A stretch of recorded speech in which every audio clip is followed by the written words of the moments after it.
এই ভিডিওতে আমরা অ্যাডমিটেন্স সম্পর্কে দেখব। তো দেখো, প্রথমে আমাদের এর বাংলা অর্থটা একটু দেখি, তাহলে আমাদের বুঝতে সুবিধা হবে। এখন তোমাকে যদি বলা হয় ইম্পিটেন্স মানে কি, ইম্পিটেন্সের বাংলা কি? ইম্পিটেন্সের বাংলা হচ্ছে প্রতিবন্ধকতা, মানে বাধা। ইম্পিটেন্স মানে হচ্ছে বাধার পরিমাণ। বাধার পরিমাণ তোমরা কি পড়েছিলে? রেজিস্ট্যান্স কি পড়েছিলে? কারেন্ট প্রবাহকে বাধা দেয়। ঠিক সেই রকম ইম্পিটেন্সও কী করে? কারেন্ট প্রবাহকে বাধা দেয়। তাহলে এটা হচ্ছে আমাদের বাধার পরিমাণ বোঝায়। এখন অ্যাডমিটেন্সের বাংলা কি বলো তো? অ্যাডমিটেন্সের বাংলা হচ্ছে ভর্তি। চিন্তা করো, বলা হয় না এই রোগীকে, একটা রোগী আসছে, রোগীকে অ্যাডমিট করো, তাহলে মানে কি? ভর্তি করো, রোগীকে ভর্তি করো। ঠিক ওই রকম অ্যাডমিট মানে হচ্ছে ভর্তি বা প্রবেশ।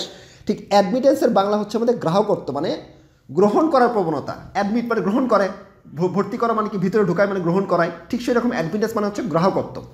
তাহলে অ্যাডমিটেন্স বলতে একটি বৈদ্যুতিক বর্তনীর ভেতর দিয়ে বিদ্যুৎ কত সহজে প্রবাহিত হতে পারে তার পরিমাপকে বোঝায়। তাহলে ইম্পিডেন্স কি বলে? ইম্পিডেন্স হচ্ছে যেমন কারেন্ট প্রবাহকে বাধা দেওয়ার পরিমাণকে বোঝায়, ঠিক সেই রকম অ্যাডমিটেন্স মানে হচ্ছে কারেন্টটাকে সহজে যেতে দিবে তার পরিমাপকে বোঝায়। তাহলে কি বলবা? যে কোনো একটা বর্তনীর ভিতর দিয়ে কত সহজে বিদ্যুৎটা প্রবাহিত হতে পারবে তার যে পরিমাপ, সেটাকে আমরা কি বলবো? অ্যাডমিটেন্স বলবো।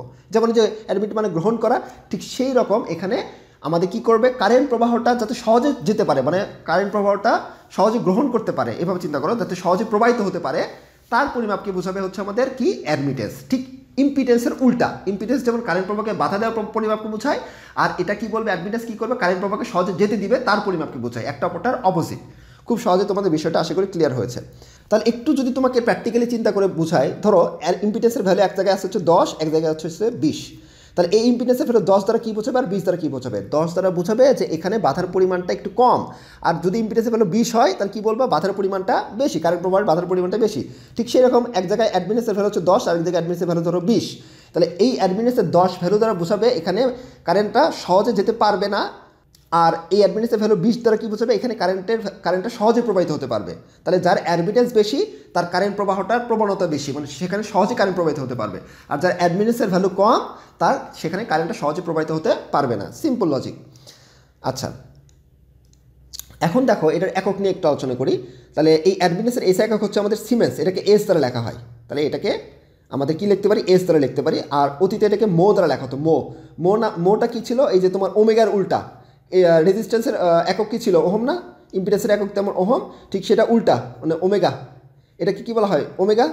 এই ওমেগার উল্টাটা কি হবে? আমাদের এই মো, অ্যাডমিটেন্সের একক। ঠিক আছে, এরকম করে তোমরা এর এককটা লিখবা। আচ্ছা, এককটা তোমাদের ক্লিয়ার। এখন আসো যে এই যে দেখো, এখানে আমাদের যদি ইম্পিডেন্স জেড হয় তাহলে এই কি হবে?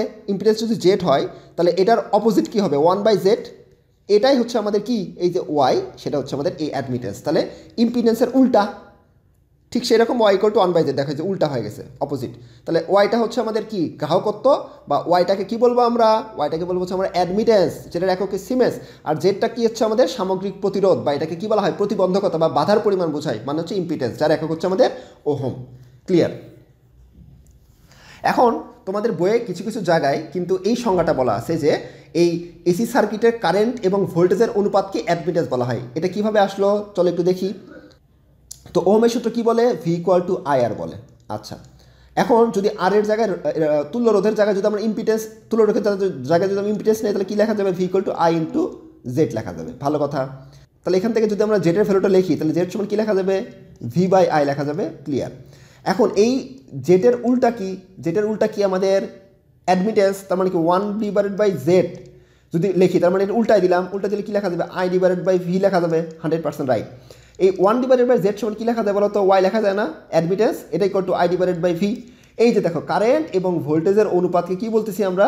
এই সিম্পল আমাদের অ্যাডমিটেন্স বলা হচ্ছে। সেই জন্য কোনো কোনো জায়গায় এভাবে সংজ্ঞা লেখা থাকে যে এসি কারেন্টের অবশ্যই এই অ্যাডমিটেন্স এবং ইম্পিডেন্স কোন সার্কিটে হয় বলো তো? এসি সার্কিটে হয়। ডিসি সার্কিটে শুধুমাত্র রেজিস্ট্যান্স আসে, আর এসি সার্কিটে ইম্পিডেন্স, অ্যাডমিটেন্স, এই কনসেপ্টগুলো আসে। তাহলে এসি সার্কিটের ভোল্টেজ, কারেন্ট এবং ভোল্টেজের অনুপাতকে আমরা কী বলবো? অ্যাডমিটেন্স বলবো। আশা করি তোমাদের বিষয়গুলো ক্লিয়ার। এখন চলো আরেকটু কথাবার্তা বলি। তো দেখো এখানে একটা আরএল সার্কিট দেখতে পাচ্ছ, তার মানে এখানে অবশ্যই আমাদের এসি সাপ্লাই দিতে হবে। ডিসি সাপ্লাইটা কাজ করবে না, কারণ এই ইন্ডাক্টর কোন সার্কিটে কাজ করে? এসি সাপ্লাই কাজ করে।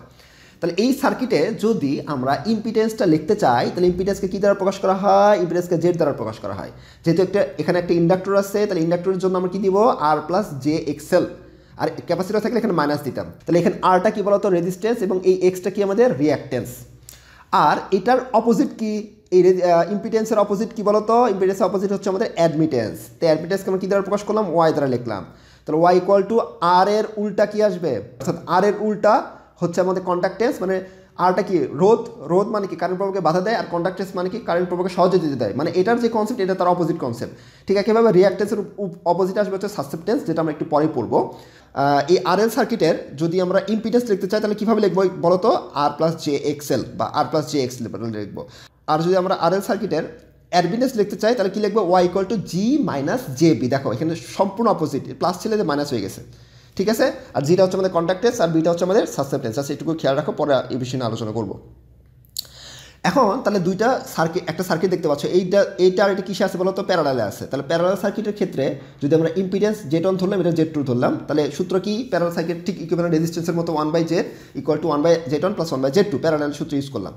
এখন আমাকে বলো যে 1/Z এটাকে আমরা কি লিখতে পারি? ওয়াইটি লিখতে পারবো না? তাহলে জেটের উল্টা কি? অ্যাডমিটেন্স না? এই দেখো জেড ছিল এটা, এটার উল্টা করে দাও, তাহলে 1/Z এরকম আসবে। তার মানে কি? এখানে চিন্তা করো, Z/1 আছে, কিছু নাই মানে Z/1 আছে, এটার উল্টা কি? 1/Z। এই 1/Zটাই কি আমাদের অ্যাডমিটেন্স না? ওয়াই। তাহলে এটাকে আমরা ওয়াইটি লিখতে পারবো। আর 1/Z সমান আমরা কি লিখতে পারবো? এই Y1 লিখতে পারবো। আর 1/Z2 সমান কি লিখতে পারবো? Y2 লিখতে পারবো। তার মানে কোনো একটা সার্কিটে যদি ইম্পিডেন্স এরকম থাকে, ইম্পিডেন্স যদি এরকম থাকে, তাহলে এই সূত্রে অ্যাপ্লাই করা যাবে। আর যদি আমরা অ্যাডমিটেন্সের সূত্রে অ্যাপ্লাই করি, তাহলে অ্যাডমিটেন্সের সূত্র আসবে কি? Y2 ইকুয়াল টু Y1 যোগ Y2। এইভাবে সিরিজের তখন সূত্রটা চলে আসবে। এইভাবে চিন্তা করবো, জাস্ট মনে রাখার জন্য। আর যদি সাপোজ দুইটা ইম্পিডেন্স সিরিজে থাকে, তাহলে সিরিজের ক্ষেত্রে কি সূত্র ইউজ করতে হয়? Z equal to Z1 plus Z2 যদি আমরা ইম্পিডেন্স নেই। আর অ্যাডমিটেন্স যদি নেই বলো, তো এখানে কী হবে? 1/YT ইকুয়াল টু 1/Y1 যোগ 1/Y2। এই হচ্ছে কনসেপ্ট। আশা করি তোমরা বিষয়টা বুঝতে পেরেছো। তো দেখো ঠিক একইভাবে এখানে এই যে আমাদের সার্কিটে দেখতে পাচ্ছ, এখানে এই RL সার্কিটের ইম্পিডেন্স এবং অ্যাডমিটেন্স ট্রায়াঙ্গেল সম্পর্কে দেখব। তো দেখো এখানে আমাদের একটা RL সার্কিট দেখতে পাচ্ছ এবং এখানে সাপ্লাই ভোল্টেজ আমরা এসি সাপ্লাই দিচ্ছি, কারণ ইন্ডাক্টর এসি সাপ্লাই ছাড়া কাজ করে না। তাহলে এই ক্ষেত্রে আমাদের এটার ইম্পিডেন্সের ভ্যালুটা কী হবে? ইম্পিডেন্সকে আমরা লিখবো হচ্ছে জেড দ্বারা লিখবো, আর প্লাস জে এক্সএল, এটা তোমরা ভালো করে জানো। আর যদি এই সার্কিটের অ্যাডমিটেন্স আকারে লিখি, তাহলে অ্যাডমিটেন্স আকারে কী লিখবো? Y equal to G minus J B, অর্থাৎ জেটের উল্টা থাকে হচ্ছে আমাদের অ্যাডমিটেন্স। ঠিক একইভাবে আর এর উল্টা কি? আমাদের কন্ডাক্টেন্স, এবং এই রিঅ্যাক্টেন্সের উল্টা কি? আমাদের সাসেপ্টেন্স। তাহলে জি মাইনাস জে বিএল এভাবে লিখলাম। এটার সম্পর্কে থিওরি ভিডিওতে বিস্তারিত আলোচনা করেছি, যাদের প্রবলেম আছে তারা থিওরি ভিডিওটা দেখলে বিষয়গুলো ক্লিয়ার হয়ে যাবে। তো যাই হোক, এখন আমরা এই ট্রায়াঙ্গেলটা দেখি বা ত্রিভুজটা কীভাবে অঙ্কন করতে হয়। প্রথমে ইম্পিডেন্সের ট্রায়াঙ্গেলটা দেখি, ইম্পিডেন্সের ত্রিভুজটা কীভাবে অঙ্কন করতে হয়। তো দেখো এখানে আমাদের এই পাশের সবগুলো তো ভেক্টর আকারে থাকে, তোমরা তো জানো এসি সার্কিটের ভেক্টর মানে কি? সেখানে মান এবং দিক বা মান এবং কোণ দুটোই থাকতে হবে। তাহলে এখানে আর এর সাথে আমরা যদি জে এক্সএল যোগ করি, তাহলে আমরা কী পাবো? জেড পাবো। খুবই সিম্পল। তাহলে আর নিলাম, আরটা আমাদের রেফারেন্স এক্স অক্ষ বরাবর থাকে আমরা জানি, তাহলে আরটা নিলাম। এর সাথে কি জে এক্সএল, জে মানে কি বোঝায়? 90 ডিগ্রি অ্যান্টি ক্লকওয়াইজ রোটেশন বোঝায়। এই যে তাহলে এই এক্সএলটা আমরা কি বরাবর নিতে পারি? এই বরাবর নিতে পারি। ধরো এই বরাবর হচ্ছে আমাদের এক্সএল, তার মানে জে এক্সএল। তাহলে এইটা কি 90 ডিগ্রি অ্যান্টি ক্লকওয়াইজ রোটেশন বোঝাচ্ছে।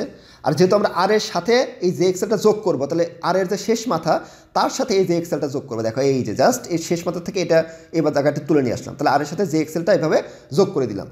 এখন আর এই এক্সএল যোগ করলে আমরা কী পাবো? জে মানে কি? এটা জে মানে 90 ডিগ্রি অ্যাঙ্গেল বোঝাচ্ছে, তার মানে এটাকে জাস্ট টেনে নিয়ে আসলাম, সামনে বাই ডিফল্ট জে আছে। আচ্ছা, এই দুটো যোগফল কী আসবে? জেড না? যোগ করার নিয়ম কি? যেখান থেকে স্টার্ট করছিলাম আর যেখান থেকে এন্ডিং সেটার পয়েন্ট যোগফল। এই দেখো এটা হচ্ছে জেড। তাহলে আর যোগ এই আর এর সাথে জে এক্সএল যোগ করলে আমরা জেড পাচ্ছি। দেখো এইভাবে যোগ করতে হয়। তাহলে এটা পাইলাম কার জন্য? এটা হচ্ছে আমাদের ইম্পিডেন্সের জন্য। এখন আমরা অ্যাডমিটেন্সের জন্য যাই, চলো।